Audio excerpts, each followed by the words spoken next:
Bien, pues entonces, en la clase de hoy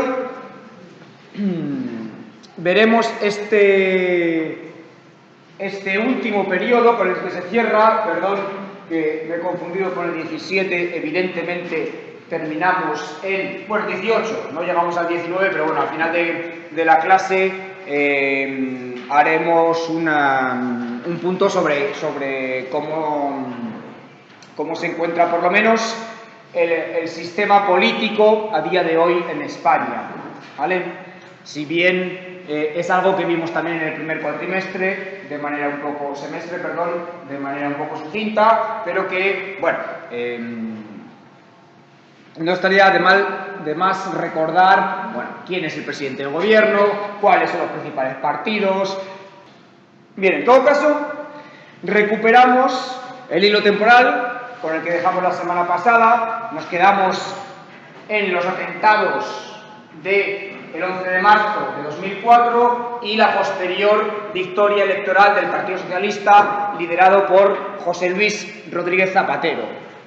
José Luis Rodríguez Zapatero, que gobernará 2 legislaturas, si bien la última no será completa y convocará elecciones anticipadas a causa de la crisis, como ahora veremos.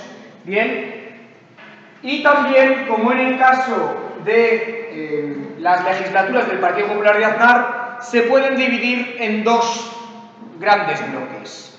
Una primera, unos primeros 4 años, en los que las reformas, las leyes más bien sociales, ¿de acuerdo?, se van aprobando, van acompasando, según se decía en ese momento, a la modernización de España, una modernización en el nivel, sobre todo, más de libertades individuales, ¿de acuerdo? Y un segundo periodo, marcado por la crisis crediticia en Estados Unidos, que comienza a contagiarse a los países del sur de Europa y a España le afecta en particular debido al gran peso que tiene el sector del turismo, de la construcción, ¿de acuerdo?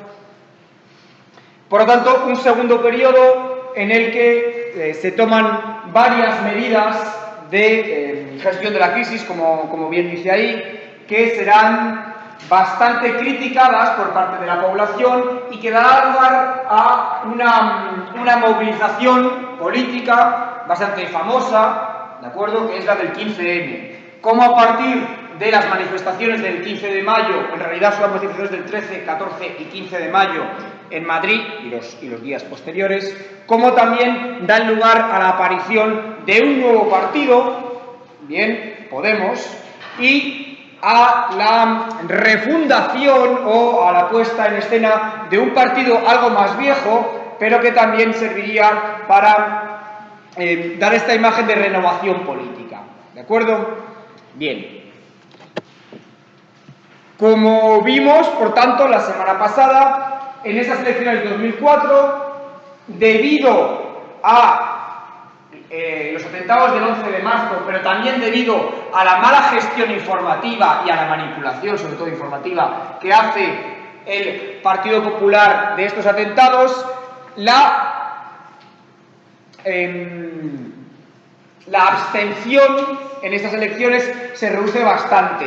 Recordad también que os dije que José María Aznar solo se presentaba a dos elecciones, con lo que el candidato esta vez era Mariano Rajoy. Bien, un Mariano Rajoy que quedó bastante por detrás de José Luis Rodríguez Zapatero, quien contaría con el apoyo de Izquierda Unida, bien, y de Esquerra Republicana para poder gobernar. Un Rodríguez Zapatero que había hecho una campaña bastante basada también en la movilización, en las manifestaciones contra la guerra de Irak, por ejemplo, en la que se presentaba al principio de las manifestaciones con un elenco de políticos socialistas y también de izquierda para mostrar su desacuerdo, y en una campaña en la que había prometido que de ganar las elecciones, las tropas españolas que estaban en Irak serían repatriadas, ¿de acuerdo? Y es, en efecto, lo que hizo nada más llegar al gobierno. De hecho, sería la primera decisión que tomaría. También recordad que dije que la segunda legislatura de José María Aznar fue una legislatura de bastante tensión con los nacionalistas, ¿de acuerdo? Sobre todo con los nacionalistas vascos. Y fue una legislatura también en la que el problema de la banda terrorista ETA se puso en primer plano. Bien, otra de las promesas electorales de Rodríguez Zapatero era la de negociar un fin de la lucha armada de ETA y de esa manera lograr una cierta paz en el País Vasco y por extensión en el resto del Estado. Algo que, por cierto, fue muy criticado y ha seguido siendo muy criticado por parte del Partido Popular, ¿de acuerdo? En todo caso, como todos los anteriores procesos de negociación, ETA hace fuerza mediante un atentado en el aeropuerto de Madrid, en el que mueren 2 ciudadanos ecuatorianos, ¿de acuerdo? Y que dan lugar al fin de estas negociaciones entre el Estado y la banda terrorista. Una de las promesas también que hace de manera recurrente el Partido Socialista, también sin mucha convicción, es el de establecer un Estado federal. ¿Por qué digo sin mucha convicción? Porque si bien esto tiene ciertos réditos electorales en algunas comunidades en particular, como son Cataluña y País Vasco, pero no solo, bien, no tiene el mismo appeal en otras comunidades como Andalucía o más bien Extremadura, Castilla-La Mancha, donde la idea de un Estado central es mucho más fuerte. ¿De acuerdo? Así que esta promesa electoral del Estado federal no se lleva a cabo. Lo que sí se lleva a cabo es la desactivación del Plan Ibarretxe. Recordad de nuevo en estas coordenadas que dijimos de enfrentamiento entre el Estado español y el gobierno vasco. El Plan Ibarretxe era un plan para establecer un referéndum de autodeterminación del País Vasco. Bien, un referéndum que se aprueba en el Parlamento vasco, pero que es rechazado en el Parlamento español. ¿Sí? En este mismo sentido, también se llega a una negociación con el gobierno de la Generalitat de Cataluña, que en ese momento está gobernado por un tripartito, 3 partidos, el Partido Socialista de Cataluña, el Partido Esquerra Republicana de Cataluña y la izquierda, la marca de Izquierda Unida en Cataluña, ¿de acuerdo? Este tripartito da lugar a la aprobación de un nuevo Estatuto de Autonomía en Cataluña, en el que se le ceden nuevas competencias, en el que se introducen también elementos simbólicos, como el hecho de llamar a Cataluña una nación, ¿de acuerdo? Algo que sería el inicio, por así decir, del actual enfrentamiento entre el Estado español y Cataluña. ¿Y por qué? Por la enorme oposición que estas políticas, que eran llevadas desde el gobierno en acuerdo con la Generalitat, creaban en el Partido Popular, que lo utilizó electoralmente, en la judicatura más conservadora. El Tribunal Constitucional anuló varios de los puntos de este nuevo Estatuto de Cataluña, de autonomía, y esto dio lugar a las primeras manifestaciones importantes el 11 de septiembre, que es el día de la Diada, en Cataluña, ¿de acuerdo? A partir de este momento, el día 11 de septiembre, el Día de Cataluña, Día Nacional de Cataluña, cada vez y cada año acoge a más gente, hasta las manifestaciones masivas que hemos visto estos últimos años. Como digo, también son unos años en los que se aprueban una serie de medidas con carácter social, como la Ley contra la Violencia de Género, que se aprueba también el primer año de llegar al gobierno, una ley que establece una serie de pautas, pero también y sobre todo un financiamiento específico para luchar contra la violencia de género, algo que además en estos años en España se toma bastante en serio.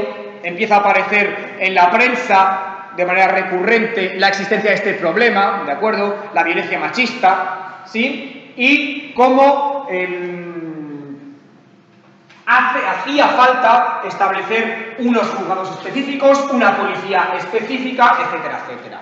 Bien, esto, por lo tanto, es una de las primeras medidas que se toma en estos años. También Otra medida que creará mucha polémica. Pensad además que todos estos años son años en los que el Partido Popular no acepta muy bien la derrota electoral y en los que la oposición a las políticas de José Luis Rodríguez Zapatero es bastante enconada. Como digo, otra de las medidas bastante contestadas fue la regularización de 500.000 de inmigrantes que eran inmigrantes ilegales y a los que se les dio una carte de séjour porque estaban de hecho trabajando, ¿de acuerdo? Claro, pensad que esto ¿qué significa? Esto significa que muchos de esos trabajadores que estaban trabajando de manera sumergida, o sea, sin pagar impuestos, sin recibir una nómina, ¿de acuerdo? Una fiche de paye, comienzan, por lo tanto, a cotizar. Y esto significa, a su vez, un mayor aumento de los ingresos del propio Estado, ¿de acuerdo? Aparte de una obvia mejora de las condiciones de vida de muchísima gente. Pero, desde luego, la ley que más polémica creó entre los sectores más conservadores de la España del momento, por cierto, una ley que hoy ya casi nadie se plantea eliminar, ni siquiera el Partido Popular, ¿de acuerdo? La ley de matrimonio civil entre personas del mismo sexo, ¿de acuerdo? Una ley que llevó a unas manifestaciones, fue surgiendo un movimiento de oposición que, como digo, se desinfló pronto, ¿de acuerdo? Ahora, ya vimos en el primer semestre, hay una aceptación más bien generalizada de esta ley que fue bastante significativa.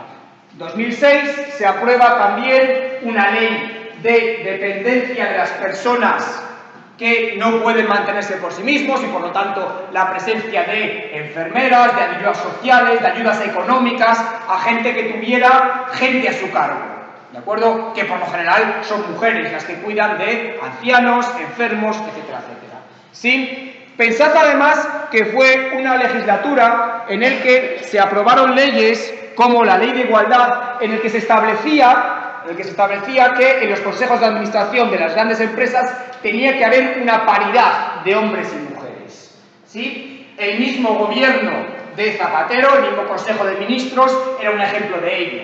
¿De acuerdo? La ministra de Defensa por primera vez fue una mujer, la mujer al frente del ejército, o sea que se hizo de verdad un amplio esfuerzo para lograr una igualdad que sabemos que cuesta bastante y sigue costando bastante encontrar, pero que encuentra bastante apoyo sobre estas leyes sociales. Unas leyes sociales que incluían además lo que se llamó el cheque bebé, que en Francia es la allocación familiar, ¿vale? Que en España no existía, era una ayuda de 2.500 euros para los nuevos padres, ¿de acuerdo?, que tuvieran un hijo, y por lo tanto una ley que fomentaba la natalidad y fomentaba también, en cierta medida, la independencia, y si no la independencia, aliviaban la carga económica de muchas madres, nuevas madres, que hasta entonces si no nos hubieran lanzado a tener hijos. Otra ley bastante discutida, que además quedó bastante descafeinada debido, de nuevo, a la fuerte oposición de un sector bastante tradicional de España, fue la Ley de Memoria Histórica. Una ley que revisara los crímenes del franquismo, los crímenes de la guerra civil, que revisara las políticas de olvido, como se llamaron, de la transición, que sobre todo ayudara a las familias que tenían personas en fosas comunes, muertas, y que no habían podido enterrar a sus muertos. España es el segundo país del mundo con más fosas comunes, después de Camboya, ¿de acuerdo?, debido a la guerra civil y al franquismo. Pues esta reivindicación de las familias que querían enterrar a sus queridos, ¿de acuerdo?, contó con unos mínimos, como he dicho, bastante descafeinados, unos mínimos recursos económicos que por lo menos fueron la primera vez que se aprobaron.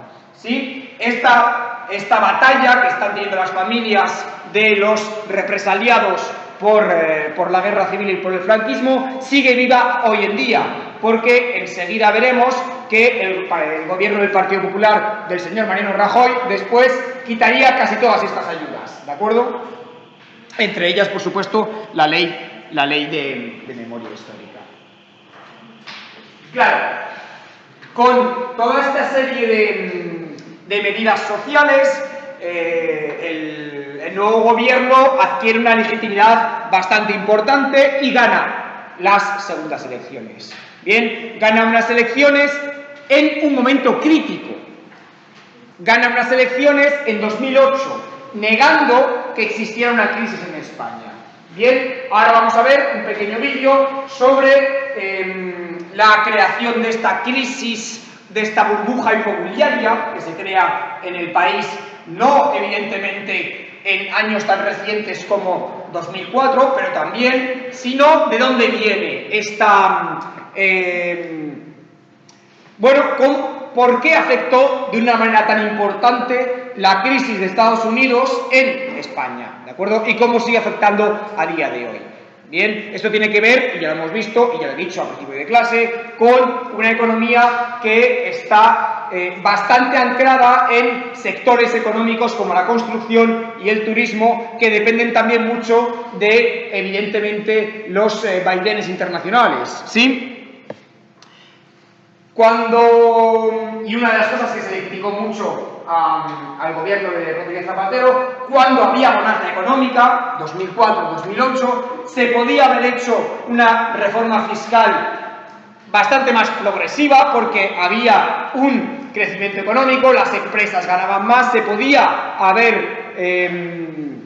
ahora lo vamos a ver, invertido en investigación y desarrollo, se podía haber invertido en educación, en sanidad, y todo esto se dejó de lado a cambio de estas leyes sociales que de hecho además, las hemos visto antes, que de hecho además necesitaban nuevo financiamiento, o sea que tenía, por así decir, poco sentido económico esta rebaja de impuestos que se hizo un par de años antes, ¿de acuerdo? Por eso digo que si bien la crisis económica evidentemente no se puede achacar al gobierno de José Luis Rodríguez Zapatero, sí que se le puede achacar que durante años de bonanza económica no estableciera una serie de parámetros que ayudaran a afrontar una situación difícil como la que vamos a ver que se produce enseguida.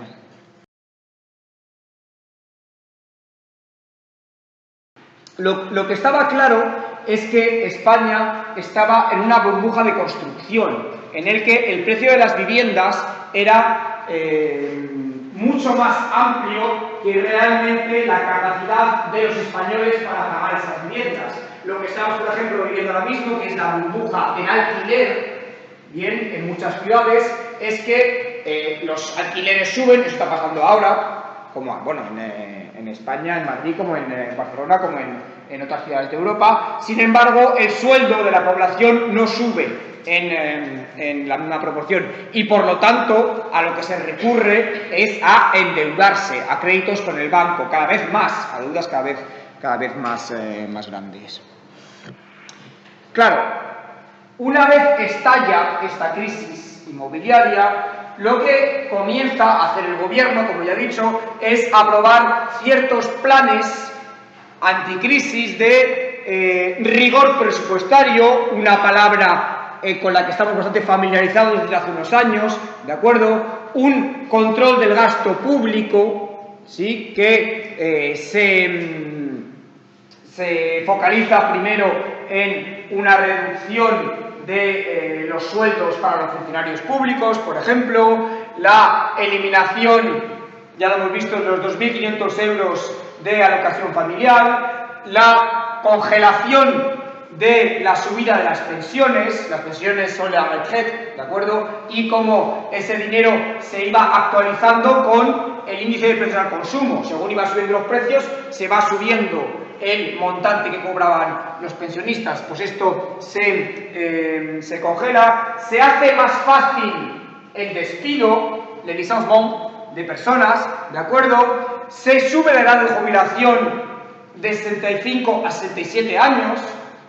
Creo que es bastante evidente que todo esto, si escuchamos la radio o leemos la prensa a día de hoy, sigue bastante presente, y no solo en España. si no, aquí también, ¿de acuerdo? En todo caso, son estos planes anticrisis debidos a una presión en particular de Alemania y de la Comisión Europea para controlar el gasto. Una campaña de presión sobre los países del sur de Europa que se les veía como que se aprovechaban de la bonanza económica en Europa, por tanto, y que gastaban demasiado en relación con su capacidad productiva. Es así que se modifica la Constitución por primera y única vez desde 1978 para introducir un artículo en el que se prohíbe que el Estado pueda endeudarse hasta más de un tope, ¿de acuerdo? Un límite de déficit se establece, es pactado por los dos grandes partidos, por el Partido Popular y el Partido Socialista, que por otra parte, un pacto o un acuerdo que comienza también a soliviantar bastante a la opinión pública y que veremos que es parte de la gestión o de la gestación más bien de las protestas que se harán en este mismo año de 2011. Un año de 2011 que pese a las protestas da al Partido Popular de Mariano Rajoy una mayoría absolutísima, 186 diputados, ¿de acuerdo? Debido de nuevo a una importantísima bajada de la participación en las elecciones, ¿de acuerdo? Una mayoría absoluta que consagra esta política de austeridad, bien, una política de austeridad que está siendo además reclamada en voz alta por parte de importantes medios de comunicación internacionales, como es el caso de Der Spiegel, hemos visto, como el Economist, como el Financial Times, que habla por primera vez de los PIGS, Portugal, Irlanda, Grecia y España, ¿de acuerdo? Aparte de Italia, ¿sí? Estos PIGS, una manera bastante despectiva de llamar a aquellos países que gastaban más, o sea, que no se restringían al rigor presupuestario, ¿de acuerdo? A la contención de la deuda. Por lo tanto, por así decir, esta caricaturización de ciertos países que se aplicaba de manera bastante horizontal, sin embargo, tenía unos protagonistas bastante claros. Estos son unos bancos que se habían ido beneficiando de esta burbuja hipotecaria, que habían estado dando unos créditos, bien, sin unas suficientes garantías de saber que esos créditos van a volver a ser pagados, bien, unas cajas de ahorros, bien, el cash d'épargne, que a su vez prestaban dinero a los compradores de viviendas porque ellos habían recibido créditos a su vez de los bancos, ¿de acuerdo? Unas cajas de ahorros que además tenían una presencia de políticos en sus consejos de administración bastante importantes, ¿sí? Y unas cajas de ahorros que finalmente se tienen que, por así decir, fusionar y en el caso más grave, privatizar, entre comillas, al frente del cual se puso a Rodrigo Rato, ex ministro de Economía del Partido Popular. Ahora veremos que Rodrigo Rato está, ahora no recuerdo si en prisión o entrando en prisión o saliendo de prisión, ¿de acuerdo? En todo caso, uno de los ejemplos de esta especulación inmobiliaria, un banco que por cierto luego tuvo que ser rescatado y comprado por el Estado, ahora mismo Bankia es propiedad del Estado, esperando por cierto a que gane valor para poder venderlo, ¿sí? Pero claro, tenemos además las consecuencias de sus planes anticrisis como una escalada, una multiplicación de los desempleados, una incapacidad de pagar estas hipotecas, ¿de acuerdo? Desalojos de familias que no pueden pagar las hipotecas y por lo tanto se encuentran en la calle. Esto sigue pasando a día de hoy, bien, y que a causa de esto de lo que muy poco se habla, sube el número de suicidios en España, pero también, por otro lado, se van creando una organización de estos afectados, bien, en este caso afectados por las hipotecas, plataforma de afectados por las hipotecas, para organizarse contra estos desalojos, ¿de acuerdo? Y contra esta situación de vulnerabilidad de personas que, si bien no pueden pagar su hipoteca, se les expulsa, pero no se les da una alternativa y por tanto se encuentran en la calle. No solo eso, sino que en España, si no pagas una hipoteca, aparte de expulsarse de tu casa, tienes que seguir pagando la deuda, ¿de acuerdo? Algo que evidentemente no pasa en otros sitios y que se trataba de un abuso. Esto, por suerte, cambió gracias, por supuesto, a la acción colectiva de bastante gente. Pero es que además, por ejemplo, comenzaron a establecerse restricciones budgetaria en sanidad, en educación, en investigación más desarrollo, ¿de acuerdo? En todo aquello que significa una inversión a largo plazo. Claro, esto va creando un malestar general que es bastante evidente en la población, también debido a los escándalos de los propios partidos políticos, a los que se ve que son en parte responsables de esta crisis porque al mismo tiempo se ven beneficiados de sus relaciones con bancos, de sus financiaciones ilegales, como ya vimos que pasaba con el Partido Socialista, el caso Flick, Ilesa o SEAT, pero también con el Partido Popular, con el caso Baseiro, caso sobreseído, o el caso Gürtel. Y este sí es importante, el caso Gürtel, ¿de acuerdo? Sobre todo, lo vais a ver, para la política de hoy en día. El caso es que 22 de los 34 ministros del gobierno de José María Aznar están encausados o condenados por delitos económicos, ¿de acuerdo? Y esto lo que deja claro es la corrupción institucionalizada de los dos grandes partidos, pero en particular del Partido Popular. Todos sus tesoreros, todos sus encargados de cuentas, han sido condenados, ¿de acuerdo? Por la justicia. Han sido encontrados culpables de malversación de fondos, ¿sí?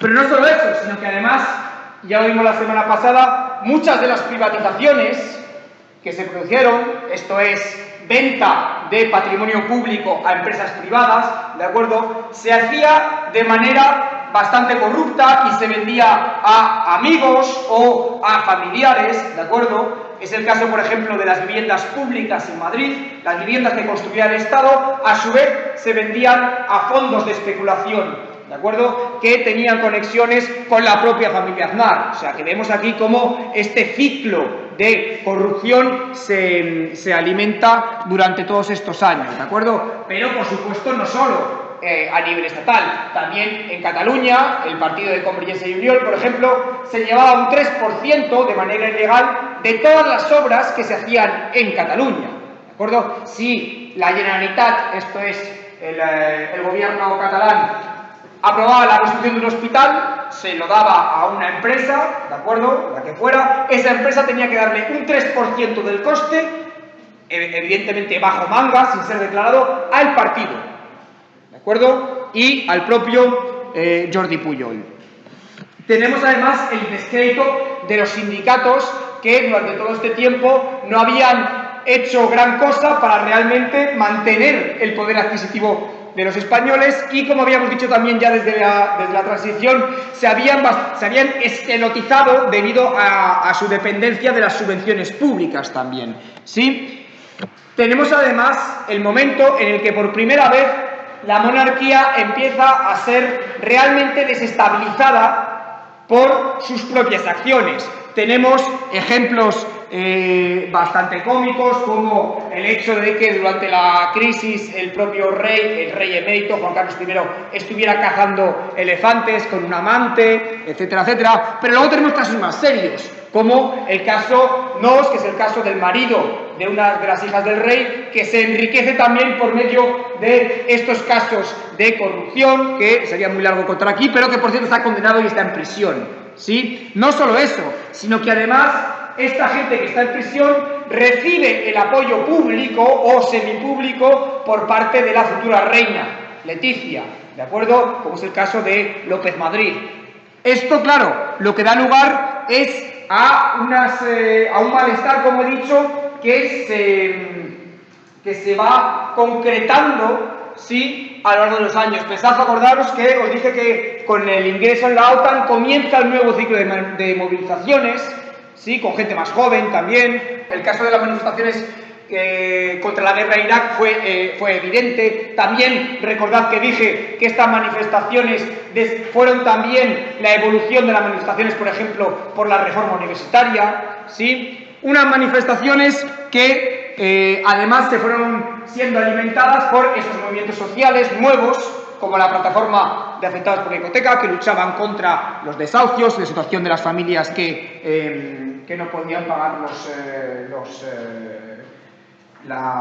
las hipotecas, ¿de acuerdo?, o los alquileres, y que no encontraban una alternativa habitacional y que además tenían que pagar la deuda aunque hubieran sido expulsados de sus casas. También tenemos unos cierres de movimientos que empiezan a aparecer como los scratches, que es perseguir a los políticos y manifestarse delante de sus casas, políticos evidentemente condenados por corrupción, ¿sí? Aparece en las universidades españolas un movimiento de jóvenes contra la precariedad, bien, juventud sin futuro, que son ellos los que alimentan también las primeras manifestaciones de mayo de 2011. Unas manifestaciones que comienzan con una reclamación de un sistema electoral más justo. Recordad que os dije que había un problema de representatividad, ¿sí?, y una sobrerepresentación de las provincias más despobladas en comparación con las provincias más pobladas o las ciudades como Madrid, Barcelona, Sevilla, Valencia, ¿sí? Y por lo tanto una sobrerepresentación de los dos partidos más grandes, del Partido Popular y el Partido Socialista. De ahí también que al inicio de estas manifestaciones Izquierda Unida fuera uno de sus promotores, pero que enseguida se desbordó de las manos de este partido político, que además fue también bastante criticado. Fue una manifestación que reclamaba también un mayor control a los bancos, ¿sí? Una manifestación que estableció una sentada pacífica el día 13 por la noche, una acampada pacífica como fue aquí en Nuit Debout, ¿de acuerdo? Y que fue reprimida por la policía. De hecho, fue esto, el hecho de que fue una sentada pacífica y que fue reprimida, lo que en los días siguientes fue alimentando cada vez más, este movimiento de oposición. Un movimiento de oposición bastante apolítico también, o antipolítico, más bien que apolítico, antipolítico, un movimiento de oposición bastante crítico, en un principio bastante transversal, ¿sí?, y que, como veis en los documentos que tenéis al final del programa, tienen respuestas bastante contradictorias por parte, por ejemplo, de miembros del PSOE, que lo veían como un ataque por parte de la derecha. Por supuesto, la derecha lo veía como un movimiento bastante subversivo, porque las elecciones iban a ser poco después, ¿sí? Claro, todo esto va dando lugar a la aparición también de nuevas alternativas políticas, y es así que en enero de 2014 se funda un nuevo partido político con un programa sobre todo anti-austeridad, esto es, un programa político contra las políticas de rigor presupuestario, de contención de la deuda, sobre todo en el caso de las familias más desprotegidas, ¿de acuerdo? Se reclama una representación real del voto, como digo, también para eliminar la sobrerepresentación del Partido Popular y Partido Socialista en provincias como las de Castilla, ¿de acuerdo? O bueno, como es el caso de Melilla o de Ceuta, donde solo hay un representante y por tanto siempre gana la mayoría. Por cierto, una reclamación que hoy se está apagando, porque claro, según Podemos va adquiriendo más presencia en esas pequeñas provincias, cada vez le interesa menos, también que se cambie esta ley electoral. Por cierto, algo que también le pasará ahora a Ciudadanos. Se reclama en todo caso también una ley bastante más laica, ¿de acuerdo? Una prohibición de que los políticos pasen a empresas privadas, ¿de acuerdo? Que es lo que se conoce como las puertas giratorias, porque por lo general lo que ocurre es que muchos políticos del Partido Popular y Partido Socialista que habían sido responsables de legislar en aspectos como la energía, terminan luego siendo parte de los consejos de administración precisamente de esas empresas energéticas. Es el caso evidente de Felipe González, por ejemplo, que trabaja en gas natural, o trabajaba en gas natural hasta hace poco. También se reclamaba una financiación más transparente, tanto de partidos como de sindicatos, para que no dependieran de los intereses bancarios, ¿de acuerdo? Y para evitar los abusos que hemos visto en el caso de la financiación ilegal, y además con una estrategia bastante inteligente. Si bien un partido como Podemos en las elecciones nacionales no hubiera conseguido gran cosa con el 1.000.000 de votos que tuvo en 2014, en las elecciones europeas sí, porque en las elecciones europeas todos los votos valen igual, ¿de acuerdo? Todos los votos dentro de un país valen el mismo. Por cierto, aquí en Francia también, hay que tener en cuenta eso, ¿vale?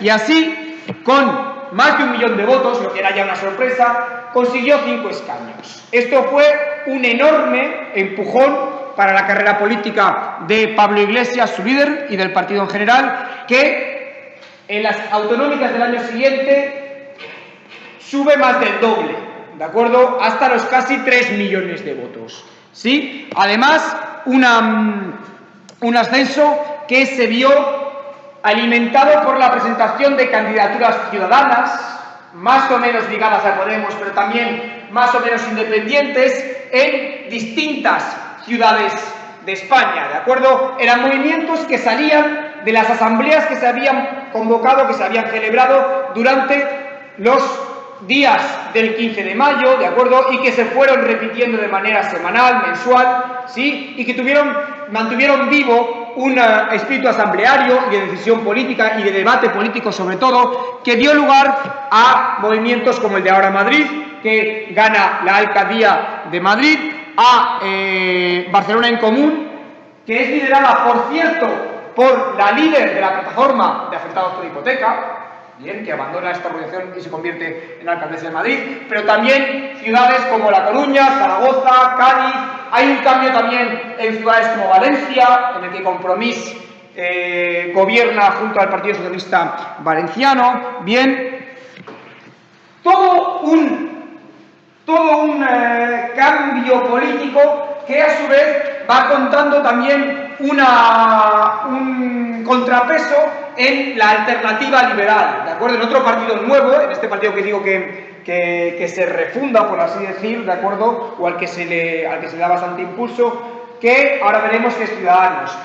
Ciudadanos tenía un precedente, que era un UPyD, una especie de Modem, ¿de acuerdo?, de François Bayrou, que en realidad tampoco consiguió nunca una gran representación parlamentaria, ¿sí?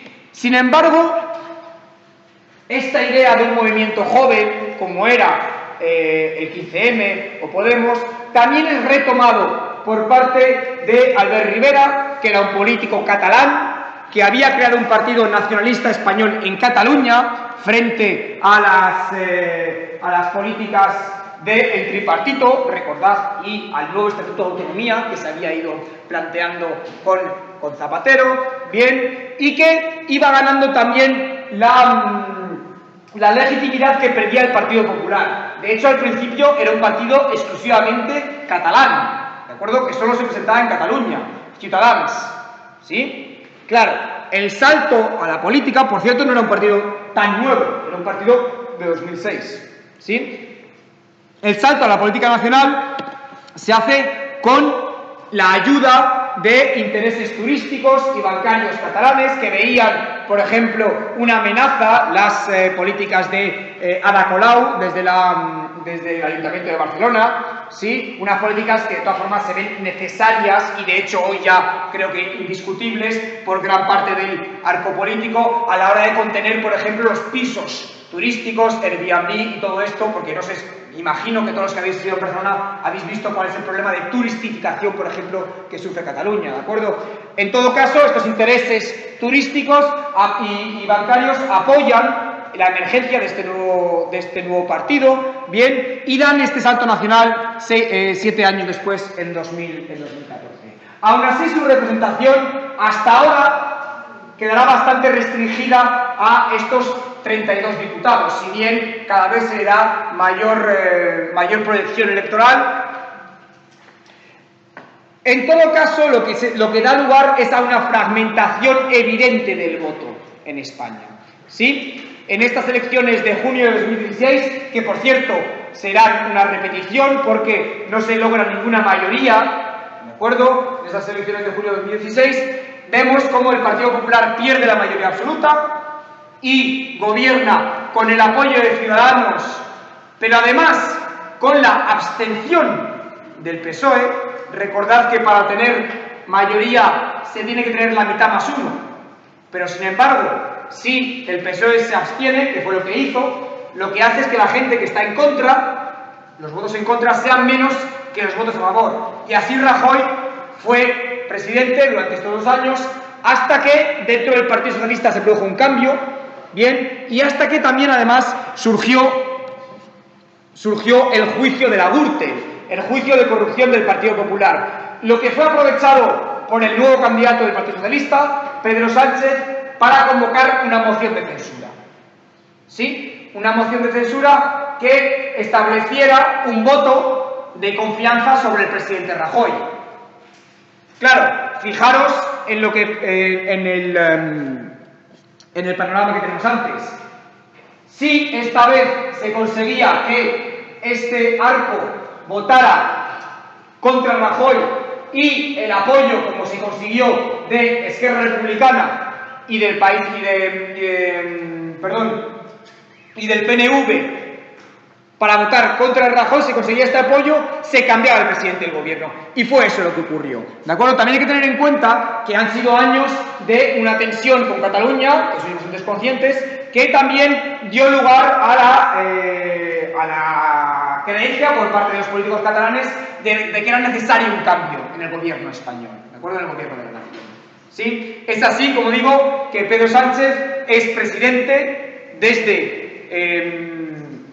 mayo de 2008, ¿de acuerdo? Y que va a cumplir 1 año en las siguientes elecciones, en las que, por cierto, hay un nuevo actor que deberéis conocer, supongo yo, que es Vox, un partido de ultraderecha, bien, ultracentralista, en contra de la Constitución, en contra de las autonomías, etcétera, etcétera, ¿vale? Algo que, de todas formas, ya veremos más adelante qué es lo que da de sí. Bueno, en todo caso, muchas gracias y nos vemos en un par de semanas.